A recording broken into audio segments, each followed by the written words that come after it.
Assalamualaikum warahmatullahi wabarakatuh. Halo sahabat Aranidi TV. Sekarang saya sedang berada di Masjid Raya Baitur Rahman Banda Aceh, yang dimana tempat tersebut adalah salah satu destinasi wisata religi yang berada di kota Banda Aceh.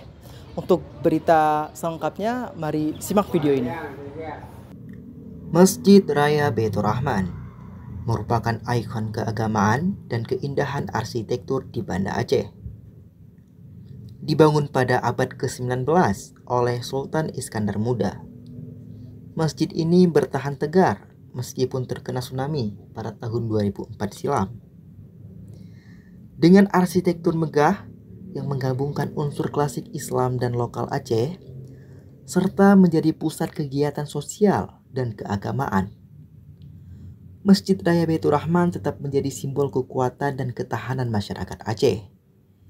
Masjid Raya Baitur Rahman tidak hanya menjadi tempat beribadah, tapi juga menjadi cerminan dari kekuatan dan ketahanan masyarakat Aceh dalam menghadapi cobaan.